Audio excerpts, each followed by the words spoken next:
Hello सारे student, और आज हम लोगों ने क्लास 10th का और एक इम्पोर्टेंट क्वेश्चन को यहाँ पे ले लिया है, जिसमें क्वेश्चन है कि 10 और 250 के बीच 4 के कितने गुणज है। ये क्वेश्चन जो है वो समांतर श्रेणी से पूछा गया है और बहुत बार क्वेश्चन में पूछा भी जाता है। तो इसमें हमको बताना है कि 10 और 250 के बीच में 4 का कितना गुणज है। तो सबसे पहले हम लोग जानेंगे कि गुणज क्या है। तो देखो 4 का जो गुणज होता है ना, यानी कि 4 का पहाड़ा। 4 का गुणज मतलब क्या होता है? 4 का पहाड़ा, यानी कि 4 के 4, 4 दूनी 8, 4 तिया 12, 4 4 16, 4 25 20, ऐसे डॉट डॉट डॉट जाएगा।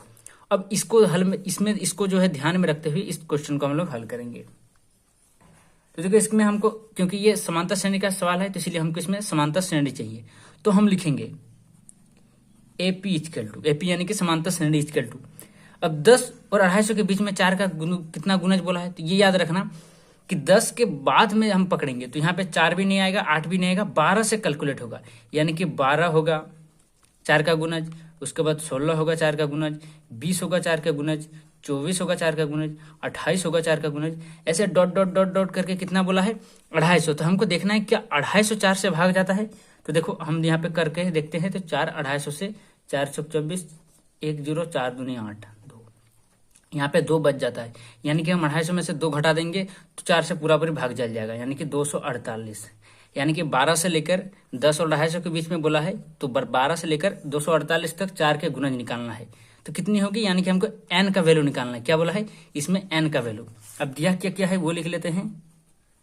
दिया है प्रथम पद यानी कि a हमारा दिया है 12, दूसरा पद यानी कि a2 हमारा दिया हुआ है 16, इसका जो d है वो कितना है? 4 में 4 का अंतर है, +4 +4 +4, 4 4 बढ़ रहा है तो d हो गया 4।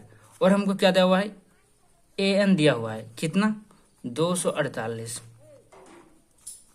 तो हमको फाइंड करना है n का वैल्यू कि n कितना आएगा। तो बस एपी का फॉर्मूला लगा देंगे, जो पी का फॉर्मूला आता है सूत्र से क्या आता है? an equal to a plus n-1 into D. अब यहाँ पे an का वैल्यू कितना है? 248, उसको लिख लेंगे। अब यह इसमें a कितना है? a देखो हमारा 12 दिया हुआ है, प्लस n तो दिया नहीं हुआ है, n-1 इंटू डी का वैल्यू कितना है? 4। स्टेप बाय स्टेप हम निकालते हैं। अभी देखो इस समीकरण में से हम क्या करेंगे? इस 12 को इधर ले आएंगे, तो ये प्लस में है, इधर आ जाएगा तो माइनस में हो जाएगा। तो 248 प्लस है तो इधर -12 बराबर, यहाँ पे क्या बचा? 12 इधर आ गया तो सिर्फ ये बचा है, तो n-1 इंटू 4 बचा। ठीक है, अभी देखो इसको इसमें से माइनस करेंगे तो कितना हो जाएगा? तो देख लेना, माइनस करके इसमें 236 हो जाएगा बराबर। यहाँ पे क्या बचा है? n-1 into 4। अब यहाँ पे 4n-1 के साथ क्या है? गुना है, तो हम इस गुना को 4 को इधर ले आएंगे तो क्या हो जाएगा? गुना इधर आता है तो भाग हो जाता है, बहुत ईजी है। तो 236 4 को भागा कर देंगे, यानी कि बटा 4 या, और इधर क्या बचा है? n-1।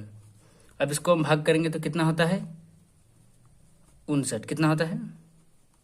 59। तो 59 इक्वल टू n-1। अब n-1 है तो फिर -1 को हम इधर ले आएंगे, तो -1 उधर आता है तो क्या होता है? +1। तो n इक्वल टू 59 +1, यानी कि n इक्वल टू 60। तो क्या लिख सकते हैं अब हम इसको कि 10 और 250 के बीच में 4 के 50 नहीं 60 गुणज है। वही बन गया इसका आंसर। तो आई होप आप लोग को वीडियो पसंद आएगा। वीडियो अच्छी लगी तो लाइक करके चैनल को सब्सक्राइब कर देना। मिलते हैं नेक्स्ट वीडियो में ऐसे ही कुछ इंपॉर्टेंट क्वेश्चन को लेकर।